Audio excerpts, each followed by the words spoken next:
오늘 저녁에도 예배 자리에 오신 여러분, 여러분이 예배하는 그 자리가 하나님의 임재로 가득한 은혜의 자리가 되기를 축복합니다. 네, 제가 새가족 성경 공부할 때 나온 책의 이야기인데요. 한 사람이 우연히 강가에 갔다가 이상한 모습을 보았다고 합니다. 강가에서 낚시를 하고 있는 사람이 있었는데요. 그는 낚싯줄에 낚인 고기 중에서 큰 고기는 강에 풀어주고 손바닥 정도의 중간 사이즈 고기만을 통에다 담았다고 해요. 의아하게 생각돼서 물어봤는데요. 왜 큰 고기는 강에 버리고 그보다 작은 고기를 담으십니까? 그가 대답했어요. 우리 집에 있는 후라이팬이 이만해요. 이것보다 큰 거는 요리해서 먹을 수가 없어요.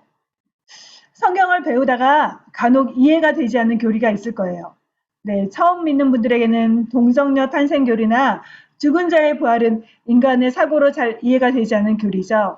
네, 특히 도저히 인간의 이성으로 설명되지 않는 대표적인 교리가 있는데요. 바로 삼위일체 교리라고 할 수 있어요. 제가 신학교에서 삼위일체 교리를 다룰 때 내린 결론이 뭔지 아세요?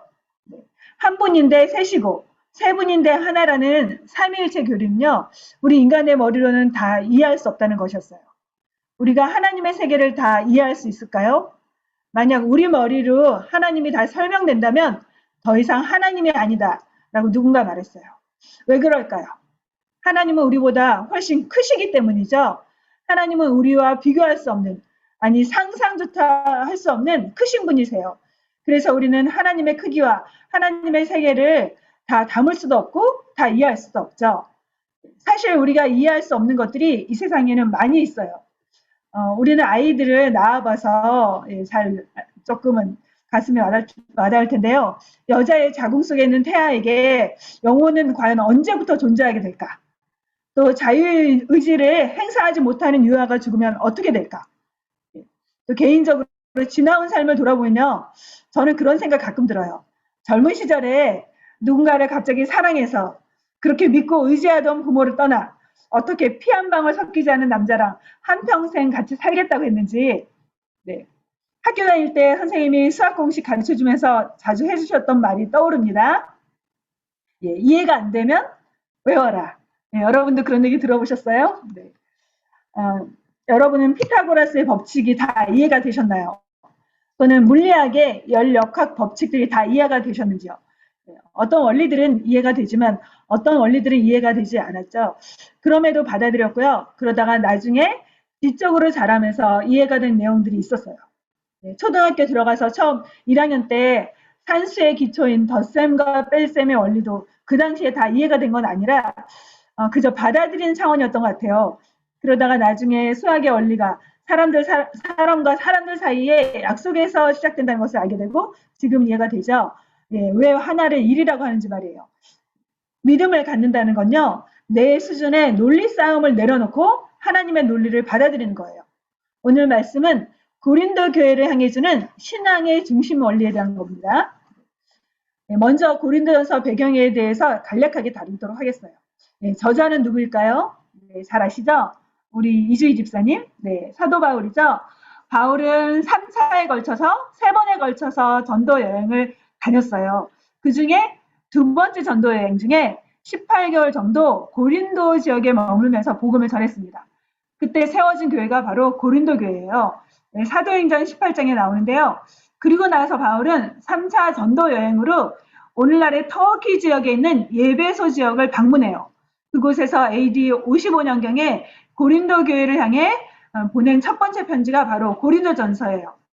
바울은 예베소에서 복음을 전하던 어느 날 고린도에서 온 글로에라는 사람이 이제 찾아와서 교회 소식을 전해줘요. 안타깝게도 고린도 교회에 좋지 않은 많은 문제들이 생겨서 어려움을 당하게 됐다는 소식을 접하게 되자 바울은 그 문제를 해결하고자 펜을 들었죠. 특히 고린도 교회가 지닌 문제들은요. 고린도 교회가 처한 그 고린도 그 도시에 영향을 받은 것들이 많았어요. 그렇다면 고린도 교회가 몸담고 있었던 고린도라는 도시는 어떤 곳이었을까요? 고린도시는요. 알렉산더 대왕 이전에는 그리스의 아테네 또 그 유명한 스파르타와 함께 3대 도시로 여겨질 만큼 영향력 있는 곳이었어요. 그러다가 로마 제국에 의해서 폐허가 되었는데요. 1세기의 그 시리저는 이 도시의 지리적인 중요성을 느끼고 복구를 시켜요. 바울 당시의 고린도시는 아테네 인구의 20배에 달하는 인구 20만의 사람들이 살고 있던 대도시에 해당되었어요.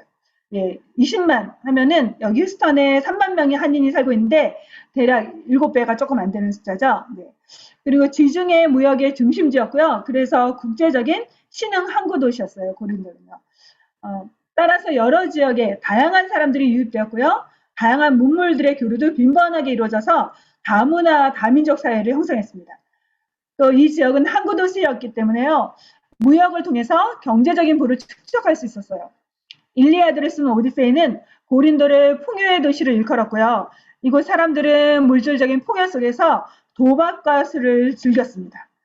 또 고린도시는 종교적으로 그리스와 로마의 신들을 위한 12개의 신전들이 곳곳에 세워져 있어서요. 우상 숭배가 만연한 지역이기도 했어요. 그 중에 아프로디테라는 여신을 위해서 대형 신전이 있었는데요. 그 신전에서는 신의 딸이라는 그 1,000명의 여사제들이 종교적인 매춘 등의 음란한 행위들을 일삼았고 그 결과 성적인 문란함이 극에 달했어요. 또 아폴로 신전에는 동성애가 이루어져서요. 고린도는 동성애의 중심지기도 했습니다. 마치 오늘날의 라스베가스 같은 향락의 도시로 알려져서 당대의 고린도 처녀 이렇게 말하면요. 창녀의 동의어로 사용될 정도였어요. 이처럼 당시의 고린도는요. 타락의 극치를 달렸는데 고린도 교회는 그 고린도시가 지닌 세속적인 문화와 가치관의 영향을 받아서 영적인 어려움을 겪고 있었어요. 네, 오늘 본문 내용을 살펴보면요. 네 부분으로 이루어져요. 첫 번째 부분은 18절 말씀인데요. 십자가의 도에 대한 상반된 두 입장을 언급합니다. 멸망하는 자들에게는 십자가의 도는 미련해 보이지만 구원받는 자들에게는 십자가는 하나님의 능력이다라고 말하죠. 그리고 두 번째 부분은 19절부터 21절인데요. 하나님의 지혜와 세상의 지혜를 비교합니다. 십자가의 도를 어리석게 여긴 세상의 지혜를 하나님은 미련하게 하시고 폐하신다고 말씀하세요. 그리고 세상의 지혜로는 하나님을 알 수 없기에 하나님은 전도의 방법을 사용하셔서 구원을 이루신다고 말씀하십니다. 그 다음에 22절부터 24절은요. 유대인과 헬라인에게 거부된 십자가의 그리스도는 하나님의 능력과 지혜다라고 선언하면서 마지막 부분에서 하나님의 지혜와 능력은 세상의 지혜와 능력보다 탁월함을 말씀하고 있습니다. 네, 고린도전서는 어떤 책일까요? 네, 여기 오늘 저녁에 오신 분들은 다 신앙생활 오래 하신 분들이셔서 잘 알 텐데요. 네, 고린도전서는 문학적인 장르로 구분해보면 편지의 글, 서신서에 해당되죠. 당시에 서신서의 특징이 있었는데요. 서론에서 저자와 수신자, 안부 인사가 포함된다는 거예요. 서론은 1장 1절부터 3절에 나오는데요. 저자는 잘 아시죠? 바울이고 수신자는 2절에 나오는 고린도에 있는 하나님의 교회죠. 그리고 안부 인사는 3절에 나옵니다. 하나님과 주 예수 그리스도로부터 은혜와 평강 있기를 원하노라. 예, 바울은 대부분 자신이 쓴 그 서신서에 이런 것들을 다 포함했어요. 그리고 5절부터 9절은요. 고린도 교회로 인한 감사 내용이에요. 예, 바울은 본론에 들어가기에 앞서서요. 고린도 교회에 대해 하나님께 감사하고 있는데요. 그 내용이 무엇인지 아세요? 네, 큐티 하신 분들 잘 아시죠? 은사에 대한 감사였어요. 다른 말로 하면 고린도 교회는 은사가 많은 교회였다는 거예요. 1장 5절과 7절에 나오고 있는데요. 5절에 보면 모든 언변과 모든 지식이 풍족했다고 하고요. 7절에서는 모든 은사에 부족함이 없다고 바울은 말하고 있습니다. 그런데 은사가 많았던 교회에 문제가 매우 많았죠. 왜 그랬을까요? 은사로 인해서 다툰 거죠. 서로 자신의 은사를 자랑했기에 갈등이 생겼어요. 우리는 뭔가 부족하고 결핍이 있으면 문제가 생길 거라고 생각해요. 정말 그럴까요? 네. 실제로는 은사가 부족해서 싸운 것이 아니라 은사가 너무 풍족해서 지식이 너무 많아서 서로 비교하고 경쟁하면서 시기 질투함으로 다툰 거죠. 네. 특히 10절부터 17절은요. 고린도 교회 안에 가장 골칫거리로 분쟁의 문제를 언급하고 있어요. 네, 교회 분쟁은요. 성도들이 복음보다는 특정한 지도자를 추종해서 분파와 파당을 이뤘기 때문에 생겨났어요. 그들은 바울파, 아볼로파, 게바파, 예, 베드로파, 그리고 심지어 그리스도파로 나뉘어지기까지 했습니다. 그래서 바울은 말하죠. 그리스도가 어찌 나뉘었느냐. 바울이 너희를 위해 십자가를 졌느냐 이렇게 반문하면서 호통을 칩니다. 그러면서 바울 자신은 그리스도의 보내심을 받은 자로서 복음을 증거하기 위해 보냄받았다고 고백합니다. 오늘의 본문 말씀 18절부터 25절에서는요. 바울이 십자가의 도에 관해서 말하죠. 왜 교회의 분열 문제를 책망하면서 십자가를 언급했을까요? 십자가는 고린도 교회의 분열을 해결하는 근본적인 해답이기 때문이에요.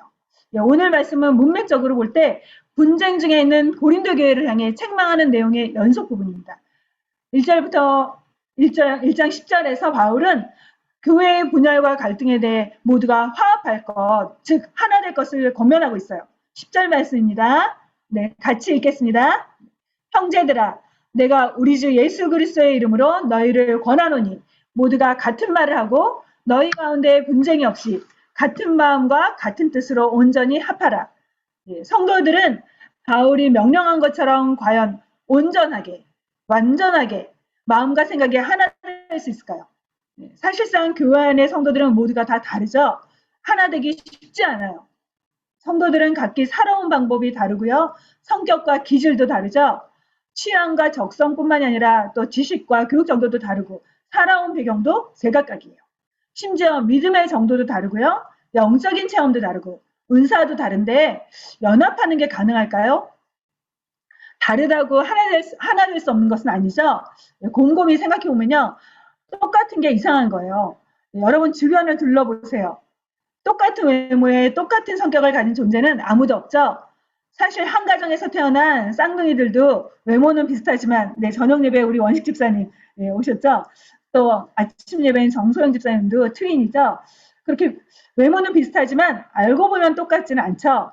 우리 모임에 두 분 보시면서 느끼실 거예요. 외모가 비슷해도 조금의 차이가 있고요. 저는 알아볼 수 있거든요. 누가 누군지. 네, 그리고 또 성격에 있어서도 전혀 같지 않습니다. 그렇다면 모두가 다르기 때문에 하나 될 수 없을까요? 아니죠. 네. 각 사람이 다르다는 것은요. 하나님의 계획이고요. 하나님이 창조하신 방식이에요. 하나님은 분명한 의도를 가지고 각 사람을 다르게 만드셨어요. 하나님은 이 세상의 모든 사람을 각각의 개성을 지닌 다른 존재, 독특한 인격체로 만드셨죠. 그래서 다른 것은요. 잘못된 것이 아니에요. 오히려 각 사람이 다르기에 함께함으로써 조화도 이루고 하모니를 이룰 수 있고요. 다양함을 이룰 수 있어요. 가끔 연예인 부부가 헤어지는 이유를 말할 때 성격 차이라고 하는 걸 듣게 되죠. 개인적으로 저는 비난할 생각 없는데요. 성격이 다른 게 같이 살기 어렵게 하는 이유가 될 수 있을까요? 생각하기 나름이죠. 다른 것은 함께하기 힘든 이유도 되지만요. 다르기에 함께하면서 서로 배울 수 있고요. 발전하게 돼요. 또 각자 서로가 다르기 때문에 상대방과 부딪히면서 모난 부분이 깎여지고 다듬어져서 더 성장하고 온전해지게 됩니다. 만약에 남편과 아내가 똑같은 재능을 갖고 똑같은 약점을 가졌다고 생각해 보세요. 노래를 못하는 남편에게 노래를 못하는 아내가 만나면요. 아이들은 유전적으로 음치가 될 거예요. 한 사람은 노래를 못하는데 다른 사람은 노래를 이만큼 하니까 아이들이 좀 노래도 부르고 음악도 즐길 수 있게 되죠. 저희 부부가 그래요. 저희 남편은 음치인데요. 저마저 음치였다면 우리 아이들 정말 노래하고는 정말 무관한 삶을 살았겠죠. 부부는 다르기에 상대방의 부족한 부분을 보완해주고 또 발전시켜서 온전하게 합니다. 따라서 다르다는 것은 한쪽이 옳고 다른 쪽이 틀렸다는 의미가 아니에요. 다르다는 것에는요. 각기 좋은 부분을 갖고 있어요. 특히 이 세상은 다르기 때문에 더 아름답고 풍요로워지죠. 자연의 세계를 보세요. 꽃의 세계도 키 큰 해바라기만 있다고 생각해 보면요. 단조롭고 바라보는 것도 쉽지 않고 목이 아플 거예요. 키 큰 꽃과 튤립 같은 키 작은 꽃, 또 봄에는 개나리와 진달래, 5월에 그 벚꽃과 향기나는 아카시아 꽃 등이 계절마다 피어나서 온갖 종류의 꽃이 우리를 기쁘게 하죠. 컬러에 있어서도 마찬가지예요. 장미 같은 붉은 꽃과 블루버넷 같은 파란 꽃, 또 백합 같은 순백의 꽃이 있어서 세상은 더 멋있고 더 근사합니다. 그런데 사람들은요, 모두 같아야 한다고 잘못 생각해요. 다르기 때문에 하나 될 수 없는 것이 아니라 사실은 우리 안에 죄성 때문에 하나 되지 못하는 거죠. 성경적인 연합을 어렵게 만드는 것은요, 달라서가 아니라 우리 안에 자기중심적인 자아랑 또 욕심을 포기하지 않았었대요. 그렇죠. 네, 그렇다면 과연 성도들은 하나됨을 이룰 수 있을까요? 네, 이룰 수 있습니다. 그럼 어떻게 하나 될 수 있을까요? 네, 하나 되려면 단 조건이 있어요. 교회가 예수님의 십자가 안에 거해야만 하죠. 십자가 안에 거할 때라야 연합이 가능해요. 십자가만이 하나 되게 합니다. 그리스도의 십자가는 교회를 하나 되게 하고 통합하게 하는 유일한 기초입니다. 그런데 교회를 하나 되게 하는 그 십자가의 도를 대하는 두 가지 입장이 있다고 바울은 말하고 있어요. 18절 말씀입니다. 같이 읽겠습니다. 십자가의 도가 멸망하는 자들에게는 미련한 것이요 구원을 받는 우리에게는 하나님의 능력이라. 예, 하나는 십자가의 도를 미련하고 어리석게 여기는 사람들이에요. 또 다른 부류는요. 십자가를 하나님의 능력으로 믿는 사람들이죠.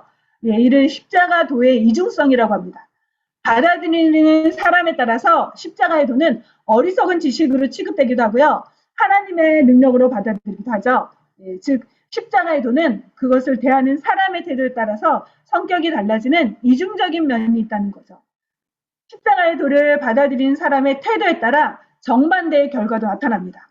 하나는 구원이고 다른 하나는 영원한 심판과 멸망이죠. 그렇다면 십자가의 도는 무엇을 말할까요? 네, 십자가에 달리신 예수님을 통해 인류가 구원받는 진리를 가리킵니다. 그런데 어떤 사람들은 왜 십자가의 도를 미련하게 여겼을까요? 그리고 그들은 누구일까요? 네, 22절 말씀입니다.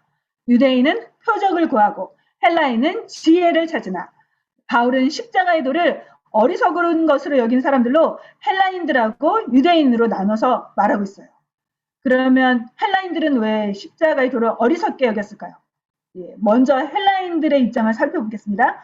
예, 여러분 헬라인, 그리스인 하면 뭐가 떠오르시죠? 네, 철학이 떠오를 거예요. 헬라인들은 고대로부터 지혜를 추구했던 사람들이죠. 그들은 철학적인 지혜를 통해서 만물의 근원을 살피고 인생에 대한 해결책을 찾는 일에 열심을 냈어요. 대표적으로는 BC 470년에 소크라테스와 그의 제자 플라톤 그리고 아리스토텔레스가 있죠. 그 밖에 인간은 만물의 척도로 간 프로타그러스 그리고 유명한 유레카라는 말 아르키메데스 등 철학자들은 만물과 이 세상의 근원이 무엇인지 탐구하기 위해서 세상에 존재하는 모든 것들을 잘게 쪼개고 분석하면서 연구했어요. 그 결과 많은 사상과 이론을 세우게 됐죠. 예, 그리스의 철학자들은 특히 수학과 과학에 많은 원리들을 발견했던 사람들로 알려져 있죠. 바울이 살았던 그 시대는요. 헬라의 철학이 문명 세계를 주도했던 때였어요. 과거에 알렉산더 대왕이 다스렸던 헬라 제국은 그리스의 그 헬라의 건축과 예술, 문화가 세계에 보급되고 또 소개되게 했고요. 또 동양 세계까지 헬레니즘 문화를 이루겠어요. 바울이 복음을 전했던 때는요. 로마가 다스렸던 시대였지만요. 철학과 문화적인 영역은 그리스의 헬라 사상의 영향을 받았죠. 예, 사실상 헬라 철학은 지금도 영향을 끼치고 있죠. 예, 로마는 법과 군사, 정치적인 면에서 제국 내의 국가들을 다스렸어요. 예, 이런 이 시대적인 특성을요. 그레코 로만 문화라고 해요. 바울이 편지를 쓴 고린도교의 사람들은요. 아테네 근처에 있던 도시였기에 헬라 철학에 익숙한 사람들이었어요. 그런데 헬라 사상의 바탕으로 둔 지혜를요. 20절에서 세상의 지혜라고 언급합니다. 예, 헬라 철학이 추구한 지혜는 무엇이었을까요? 인간의 이성으로 진리에 이르는 거죠. 그들은 이성의 힘을 믿었고요. 인간 이성에 의해서 구원받을 수 있다는 걸로 확신했어요. 헬라인들이 가진 세계관은요. 인간은 이성과 정신세계로 된 이데아가 있고 또 육체가 있는데 이데아는 선하고 귀하지만 육체는 악한 것이라는 이원론적인 사고를 가졌습니다. 그런데 예수님은 신이라고 하면서 그들 생각에 악한 육체를 입고 사람이 되었다고 하자 헬라인들은 거부해버립니다. 헬라인들이 지닌 이원론적인 사고의 틀로는 받아들여질 수 없는 논리였던 거예요. 또 헬라인들은 인간의 이성에 의해서 검증될 수 없는 사상은 철저하게 배격한 사람들이었어요. 따라서 죽은 자의 부활, 즉 예수님의 부활은 마치 저급한 미신과 같이 여겨져서 받아들여지지 않았죠. 당시에 그리스 로마의 사람들에게 예수란 어떤 사람으로 비춰졌을까요? 그들에게 예수란 사람은 팔레스타인의 변방에서 살았던 한 무명의 청년에 불과했죠. 또 예수께서 매달리신 십자가 형벌은 로마 사회에서 가장 흉악한 노예나 또 반란죄를 저지른 죄인을 향해 언도된 사형이었기 때문에 어떤 관심도 받지 못했어요. 십자가의 도는 그저 패배자가 매달린 무능력의 상징으로 인식돼서 헬라인들에게 설득력이 없었습니다. 예수님에 관한 이야기는 단지 무식한 사람들이 꾸며낸 이야기 정도로 여겨진 거죠. 한편 유대인들은 왜 십자가의 도를 거부했을까요? 유대인들의 특성은요, 표적을 좋아하는 사람들이었어요. 표적이란 세메이아란 단어인데요. 구체적으로 눈으로 볼 수 있는 기이한 현상을 말을 해요. 과거 구약 시대에 하나님은 기적을 통해서 이스라엘 백성들을 인도하시곤 했죠. 하나님은 초자연적인 능력으로 이스라엘 백성을 애굽에서 건져내셨고요. 10가지 재앙을 통해서 또 초자연적인 방법으로 홍해를 가르셔서 건너게 하셨어요. 또 광야길에서는 불기둥과 구름기둥으로 인도하셨죠. 또 이방 민족들과 많은 전쟁을 치렀는데요. 한 번의 전쟁은 해를 멈추게 하셔서 그들을 승리하게 하기도 하셨고요. 또 여리고성 전투는요. 손가락 하나 까딱 안 하고 그 난공불락의 성 여리고를 무너뜨리게 하셨어요. 그래서 유대인들은 메시아도 강력한 능력으로 자신들을 구원해 줄 걸로 기대했습니다. 메시아란 그들에게 영광과 승리와 능력을 가져올 존재라고 여긴 거죠.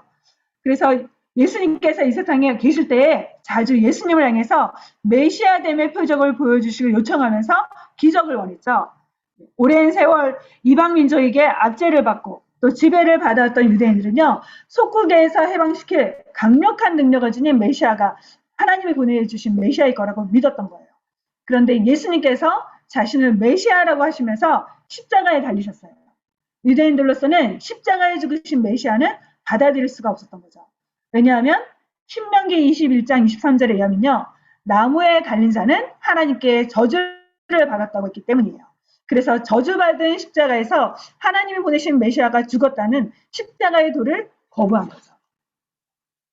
그러나 십자가를 거부한 세상 지혜는요. 완전한 지혜가 아니에요. 한계를 갖고 있습니다. 세상 지혜가 갖는 한계는 무엇일까요? 21절 말씀입니다. 네, 읽겠습니다. 하나님의 지혜에 있어서는 이 세상이 자기 지혜로 하나님을 알지 못하므로. 네, 첫 번째, 세상 지혜로는요. 하나님을 알 수 없습니다. 세상의 지혜는 영원하신 하나님의 진리를 알지 못해요. 아담이 죄를 지은 이후 인간은 지적인 면에서 타락하고 말았죠. 그래서 타락한 인간의 지성은요. 스스로의 힘으로 하나님을 알 수 없게 됐어요. 로마서 3장에 의하면 깨닫는 자도 없다라고 선언하죠. 범죄한 인간은 전적으로 타락 가운데 처해서 스스로 하나님을 알지도 못하고 깨닫지도 못합니다. 로마서 1장 19절에 의하면요. 하나님을 알만한 것을 인간 내면에 심어 놓으셨지만 죄로 인해서 타락한 인간은 자연 만물을 바라보면서 그 자연 속에 계시된 하나님의 영원하신 능력과 신성을 깨닫지 못하고 오히려 자연 그 자체와 한낱 미물에 불과한 벌레와 짐승을 숭배하면서 경배하고 말았어요. 두 번째, 세상의 지혜는요. 결국 소멸되어 버릴 거예요. 19절의 말씀입니다. 기록된 바 내가 지혜 있는 자들의 지혜를 멸하고 총명한 자들의 총명을 폐하리라 하였으니 하나님은 장래에 세상의 지혜를 폐하실 거예요. 세상 지혜는 이 세상을 사는데 어느 정도 보탬이 될 수 있죠. 그러나 완전하지도 않고요. 영원한 지혜가 아닙니다. 이 세상이 사라지면 사라져버릴 제한적이고 상대적이고 일시적인 지식일 뿐이죠. 네, 제가 교육학 전공했었는데 학부에서 교육학에서 보면요. 인간에 대한 이해에 따라 교육의 방법이 결정되는 걸 볼 수 있어요. 인간을 선하게 보는 입장은요. 인간을 특별하게 교육시킬 필요가 없다고 해요. 인간은 선하기에 그 자체로 놔둬도 그 안에서 창의력이 나올 거라고 큰 문제가 없는 걸로 이해합니다. 단지 살아가는 데 꼭 필요한 기초적인 교육과 실제적인 교육을 시키고 가급적이면 학생들이 하고 싶은 대로 내버려야 된다고 주장을 해요. 그런데 새로운 이론이 나오면요. 과거의 이론은 완전히 허물어져요. 또 다른 이론으로 인간은 선하지도 않고 악하지도 않다고 보는 중립적인 입장이 있어요. 이 이론에 의하면요. 인간은 백지 상태고 스폰지와 같아서요. 어린 시절에 모든 좋은 것을 가르쳐서 잘 양육하면 좋은 시민으로 성장할 수 있을 거라고 주장해요. 네, 그 밖에 또 성악설이 있죠. 예. 여튼 인간이 좋은 것을 가르치면 좋은 시민으로만 성장할 수 있을까요? 모두가 그렇게 될까요? 정말 그럴까요? 교육을 많이 받은 교수님들 중에도요. 유산을 챙기려고 부모를 살해하는 사람이 있는 현실을 어떻게 설명할 수 있을까요? 제가 잘 아는 교수님으로부터 들은 고민 이야기가 있습니다. 교수들 사이에 파워게임으로 인해서 학생들 가르치는 것보다, 일하는 것보다 관계가 너무 힘들고 고통스럽다는 거였어요. 여러분은 지식이 있으면 뭔가 더 도덕적일 거라고, 더 선해질 거라고 생각하십니까? 예, 약간의 개조가 될 수는 있죠. 그러나 교양과 지식으로 미화시킨 인간의 내면에는요, 여전히 더 높은 자리, 더 많은 명예, 인기, 부를 얻고 싶은 욕망이 도사리고 있어요. 그래서 많이 배워도 시기와 경쟁, 남을 발로 밟는 일이 사라지지 않죠. 한국같이 교육 수준이 높은 나라는 교육을 많이 받았으니까 도덕심도 높아지고 사회범죄가 사라져야 되는데 그렇지만은 않죠. 안타깝게도 교육 수준이 높지 않은 나라보다 경쟁은 더 치열하고요. 많은 걸 갖고 있어도 만족감을 느끼지 못하는 사람은 더 많습니다. 심지어 자살률은 빈곤한 국가보다 훨씬 더 높죠. 이처럼 세상의 지혜는 사람을 온전하게 만들지 못해요. 무엇보다 세상 지식은 창조주 하나님을 배제했기에 완전하지 않습니다. 하나님은 세상의 지혜자들이 비웃었던 바로 그 십자가를 통해서 오히려 세상 지식이 온전하지 못함을 드러내세요. 이제 예수님이 재림하실 때 하나님을 무시한 세상의 지식을 십자가를 통해서 영원히 무관치하게 하실 거예요. 그래서 세상의 지혜는요, 하나님을 알지 못하기에 하나님은 전도의 그 미련한 방법을 통해서 구원의 역사를 이루어 가십니다. 인간의 무능한 지성만으로는, 인간의 스스로의 노력만으로는 진리를 이해할 수 없고 알 수도 없기에 하나님은 구원의 도를 알려주는 복음 전도의 방법을 사용하세요. 오늘날 십자가의 진리를 위협하는 가장 위험한 사상이 무엇인지 아세요? 종교다원주의죠. 마치 산에 올라가는 길이 여러 갈래 있는 것처럼 진리에 이를 수 있는 길도 다양하다고 주장을 해요. 정말 그럴까요? 진리는 산에 오른 것이 아니죠. 우리에게 아버지가 하나인 것처럼 영혼의 아버지도 하나님 한 분뿐이세요. 예수님 말씀하시죠. 내가 곧 길이요 진리요 생명이니 나로 말미암지 않고는 아버지께로 올 자가 없다고 선언하세요. I am the way, the truth, and the life. No one comes to the Father but through me. 이렇게 말씀하셨죠. 예, 유일한 진리, 하나님께로 가는 유일한 길은 예수님뿐입니다. 다시 말해서 천국으로 가는 길은 예수님의 십자가를 통한 길밖에 없다는 거죠. 그것이 하나님의 지혜입니다. 그렇다면 십자가의 길이 왜 하나님의 능력일까요? 십자가를 통해 구원을 주시는 하나님의 능력이 나타나기 때문이죠. 로마서 1장 16절에서 말씀해요. 이 복음은 모든 믿는 자들에게 구원을 주시는 하나님의 능력이 되리라. 여러분은 제가 얼마나 파괴적인 힘을 갖고 있는지 알고 계십니까? 우리 자녀들에게 알려야 할 중요한 교훈 중에 하나는요. 죄가 얼마나 사람을 망가뜨리는지 경고하는 거예요. 젊은 아이들이 대학 가서 죄를 가볍게 여기고 죄 짓고 장난치는 모습을 가끔 전해 듣게 돼요. 죄의 결과가 자신의 영혼을 얼만큼 더럽히고 얼만큼 고통스럽게 하는지 잘 모르고 자기를 망가뜨린 얘기를 들으면요. 슬프기도 하고 참 마음이 아파요. 인간의 죄 문제는 그리 간단한 문제가 아니거든요. 친구들과 어울려 마약하는데 그 결과가 무엇인지 아세요? 부모는 충격에 뇌출혈이 와가지고 쓰러지고 일어나지 못하는 가정이 있습니다. 비록 마약은 끊었지만 폐인처럼 살아가는 청년을 제가 본 적이 있어요. 우리는 죄에 대해서 과소평가는 안 되죠. 누군가를 정죄하고 비난해서는 안 되겠지만 아무 문제 없이 사람들은 왜 자살을 시도할까요? 단순히 겉에 드러난 문제 때문일 거라고 생각하지 마십시오. 처리되지 않은 죄 문제가 사실은 영혼과 정신세계를 파괴시킵니다. 오카노 목사님이 그런 말씀을 하신 적 있어요.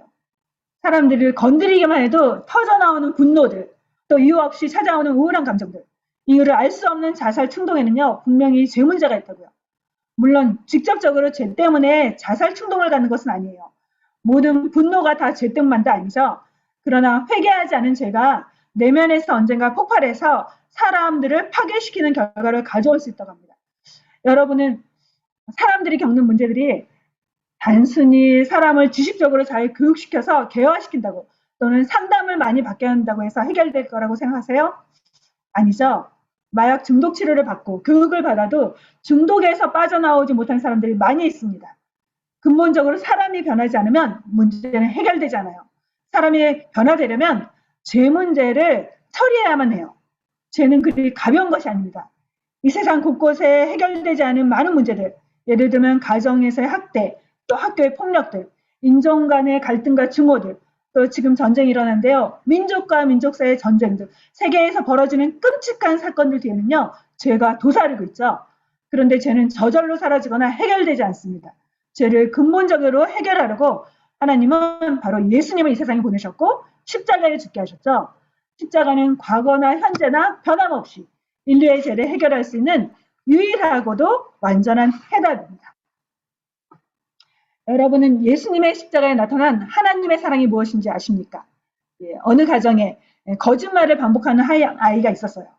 엄마는 누누이 아이를 타일렀어요. 거짓말하면 안 된다. 거짓말하면 안 돼. 그런데 아무리 말을 해도 듣지 않자 마지막엔 경고합니다. 다음에 또 그러면 반드시 벌 받을 거야. 여러분이라면 또다시 거짓말하는 아이를 보면 어떻게 하시겠습니까? 사랑하니까 눈 감아주는 게 좋을까요? 만약 계속 그대로 두면 거짓말하는 사람으로 커서 나중에 신용 없는 사람으로 사람 구실 못할 수도 있지 않을까요? 특히 미국 사회에서는 신용이 대단히 중요하지 않습니까? 네. 무엇보다 엄마가 했던 말을 지키지 않으면 아이는 엄마 말을 우습게 여기게 될 거예요. 권위자를 아주 우습게 여기게 되겠죠?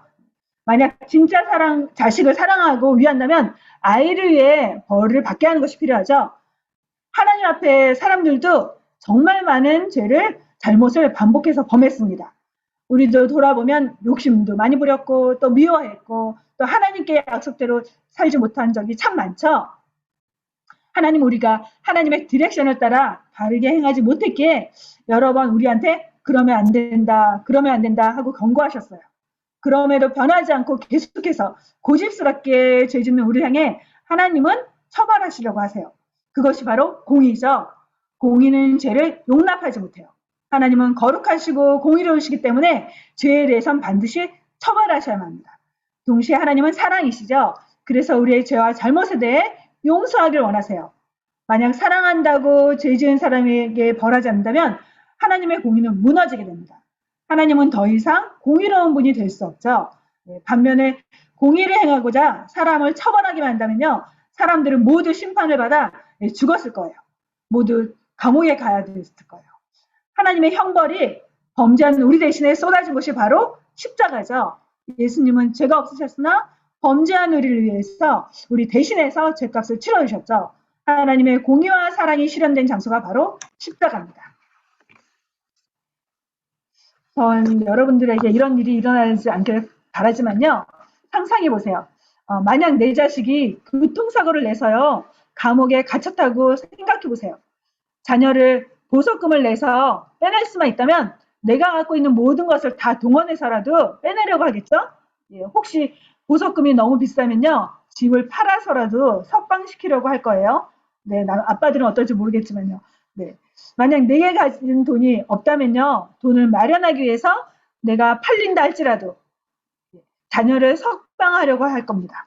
하나님은 죄 가운데 완전히 끝장난 나를 살리기 위해서 그 아들이라는 가장 귀한 것을 희생하셨어요.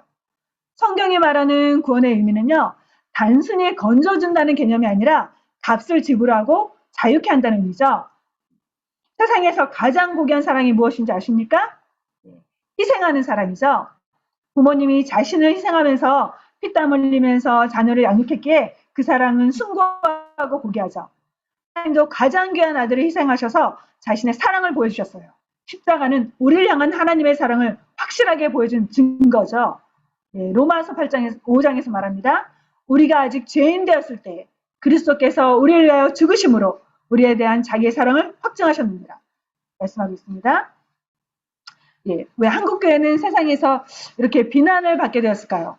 과거에 한국교회는요, 사회에서 너무나 이렇게 좋은 이미지를 갖고 있었거든요. 교회는 과거에 학교도 지어주고요, 선교사님들이 들어오셔서 병원도 세우고요, 또 세상을 좋게 변화시키는 데 기여했어요.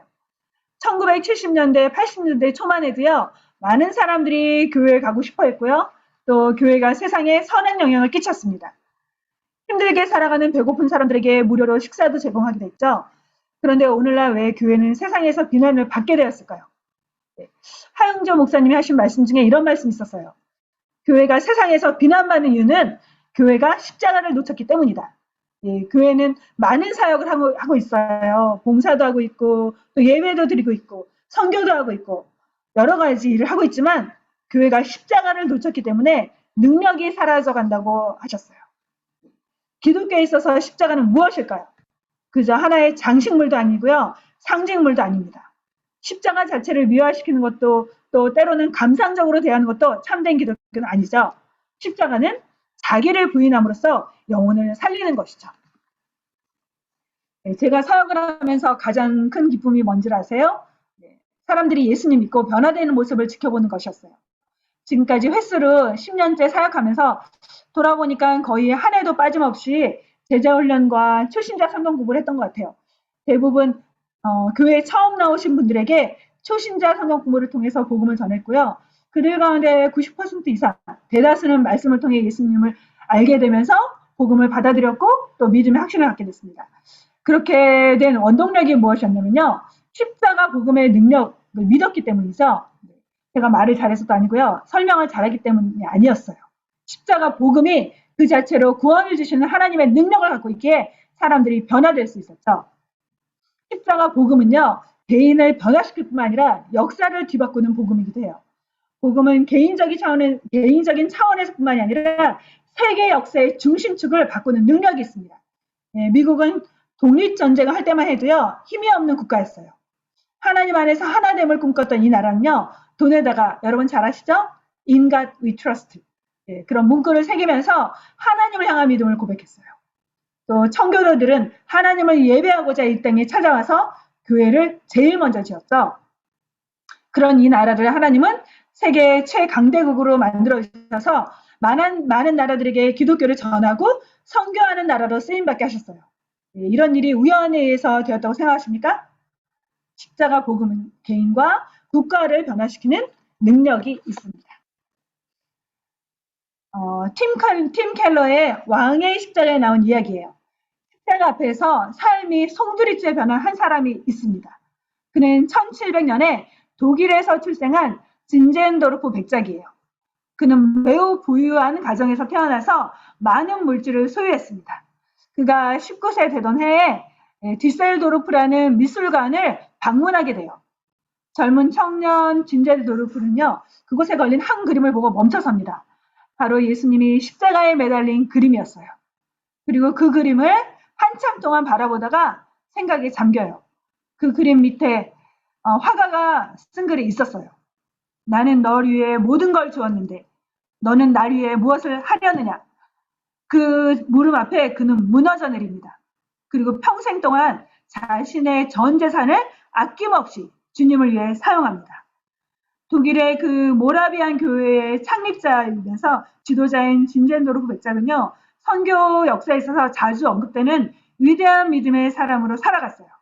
그를 변화시킨 건 무엇이었을까요? 바로 그리스도의 십자가였죠. 네, 결론입니다. 헬라인들이 추구한 지식은요. 타락한 인간의 지성을 절대시한 지성이었고요. 하나님의 방식과는 다른 지혜였기에 십자가를 어리석게 여기고 거부했습니다. 또 유대인들은 저주와 수치의 상징인 십자가에 무기력하게 죽어간 메시아를 받아들일 수 없어서 십자가의 도를 부인하고 말았어요. 그러나 하나님은 인간이 보기에 실패하고 무능해 보이는 그 십자가를 통해 하나님의 구원 역사를 이루셨습니다. 하나님이 보내신 메시아, 영광과 승리의 메시아가 저주와 수치를 뒤집어쓰고 죽어간 그 십자가를 통해서 하나님의 구원의 역사를 이루게 하셨어요. 놀라운 역설이고 아이러니죠. 인간의 상상을 초월한 방식으로 구원의 시나리오를 완성하신 것이 십자가예요. 여러분은 십자가의 도를 믿고 확신하며 전하고 계십니까? 십자가의 도가 구원을 주시는 하나님의 능력이며 지혜임을 믿는다면 이 진리를 전하는 자로 살아가야지 않을까요? 네, 같이 기도하겠습니다.